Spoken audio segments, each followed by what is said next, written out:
देखिए, भगवान तो सबके होते हैं और सबके हैं, और भगवान हर व्यक्ति के कण कण में हैं, हमारे भी हैं। और अब क्या, अब तो मंदिर बन गया, प्राण प्रतिष्ठा हो गई, अब सब लोग दर्शन करें। मैंने तो पहले भी कहा था, अगर निमंत्रण मिलेगा तो जाएंगे, नहीं मिलेगा तब जाएंगे, तो अब जाना है। सुखपाल जी, बिहार की राजनीति इसमें गरमाई हुई है, जो नीतीश जी हैं वो एनडीए के साथ जाने को हैं। देखिए, ऐसा तो अभी कुछ नहीं। नीतीश जी से हमारा यही अनुरोध है कि इंडिया गठबंधन को मजबूत करें, और जब इंडिया गठबंधन को मजबूत जो उन्होंने शुरुआत की थी, तो वहीं पर रह कर के मजबूत करें। यूपी में भी गठबंधन कांग्रेस के साथ होना है, उसको लेकर क्या रणनीति आप लोग बना रहे हैं? बहुत जल्दी हो जाएगा, चिंता मत करो। सीटों को किस तरीके से बांटेंगे सर?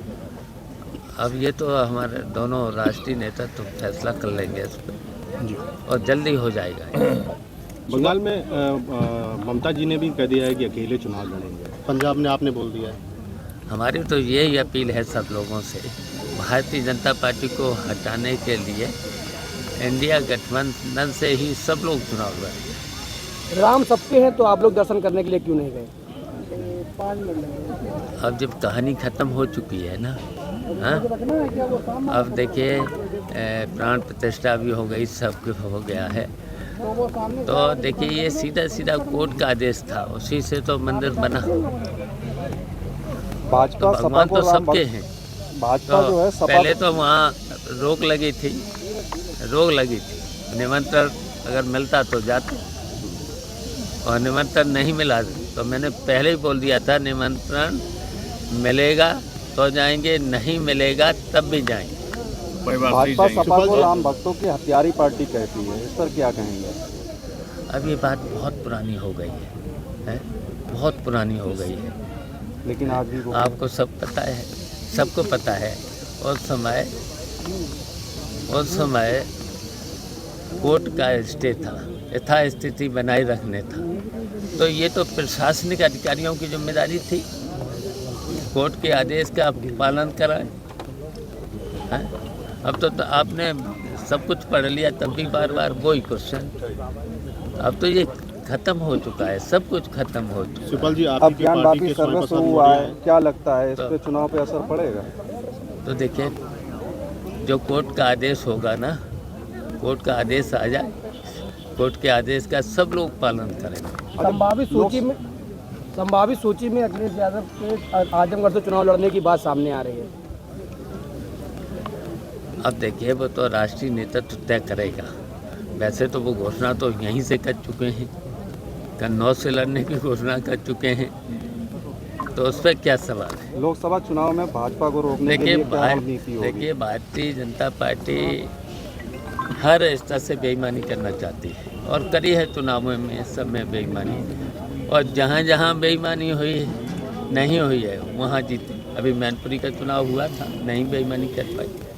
अभी हुआ तो घोसी का चुनाव, कितने से भारतीय जनता पार्टी हारी, और इसी तरीके से अगर निष्पक्ष चुनाव हो जाएगा तो भारतीय जनता पार्टी हारेगी, और इसलिए हारेगी कि भारतीय जनता पार्टी ने कोई काम नहीं किया है 10 साल में, केवल हिंदू मुस्लिम, और जो वादे भी किए थे, एक भी वादा बता दो कहीं पूरा किया? बताओ, कन्नौज में कोई काम हुआ है इस सरकार में? और समाजवादी पार्टी में अखिलेश यादव की सरकार में या नेताजी की सरकार रही है, बताओ कितने काम हुए? अगर उनका टिप्पणी की अखिलेश के ऊपर क्या, अगर सूची गिनाना शुरू करें तो 2-3 घंटे लग जाएंगे काम का, और भारतीय जनता पार्टी का एक काम बता दो, यहाँ पूरे एरिया में बता दो। सर, वोटर लिस्ट में गड़बड़ी की बात आप लोग देखिए, ये वोटर लिस्ट में ये एसडीएम को दिए गए थे, और इसमें से कोई आदमी रहता नहीं है, सब हैं बाहर के वोट हैं, मृतक भी हैं, बाहर के लोग भी हैं, तो नहीं कटे हैं 250 वोट। ये वो लोग हैं जो बाहर रहते हैं, वो कटे नहीं हैं? हाँ, बाहर यहाँ कहीं है ही नहीं, वोट बना दिए, मरे हुए, उनके वोट बना दिए। ये देखिए पूरी सूची है ये सुखपाल जी, है। विधानसभा में आप लोग की अधिकारी भी उन्हीं के सारे पर काम कर रहे हैं, लेकिन हम लोग इसका विरोध करेंगे। पहले तो यहाँ जो भी सक्षम अधिकारी है, सक्षम अधिकारी तो चुनाव का काम एडीएम देखता, डीएम देखता है, इनसे करेंगे, नहीं तो हम लोग आयोग में जाएंगे। सुखपाल जी, विधानसभा चुनाव में आप लोग को बहुत अच्छी जीत मिली थी, बहुत अच्छा रिजल्ट भी रहा था, तो ऐसे में अकेले चुनाव लड़ना, अगर लोकसभा चुनाव भी अकेले लड़ सकते थे, गठबंधन जरूरी है क्या? नहीं, जरूरी है भारतीय जनता पार्टी को इस समय जरूरी है भारतीय जनता पार्टी को हराने के लिए एक होकर के भारतीय जनता पार्टी को हराना जरूरी हो गया है। मायावती जी देखिए, ये संविधान को मानते नहीं, कानून को मानते नहीं, अदालत को मानते नहीं, अब तो सब पे कब्जा। ईडी और सीबीआई का प्रयोग करते हैं, हर चीज़ में सबको धमकाने का काम करते हैं। दिल्ली के मुख्यमंत्री केजरीवाल ने एक ट्वीट किया है, कहा कि दिल्ली की सरकार को बीजेपी गिराने की कोशिश कर रही है, जो उनके विधायक है उनको धमकाया जा रहा है। नहीं, वो तो हर जगह भारतीय जनता पार्टी ने ईडी, सीबीआई और हर तरीके से विपक्ष के लोगों को तोड़ने का काम भारतीय जनता पार्टी करती है। शिवपाल जी, कहीं ना कहीं इंडिया गठबंधन जो जिस तरह से एक रफ्तार से शुरू में खड़ा हुआ था, उसी रफ्तार से अब धीरे धीरे दरक रहा है, तो ऐसे में लगता नहीं कि जो पुराने लोग हैं उनकी उपेक्षा की जा रही है? नहीं, ऐसा कहीं नहीं, ऐसा कहीं नहीं। और इंडिया गठबंधन ही मिलकर के चुनाव ये 2024 का लड़ेगा, मजबूती के साथ लड़ेगा, भारतीय जनता पार्टी को हराएगा। गिरगिट है। अरे यार, उनकी बात छोड़ो, उनकी बात छोड़िए।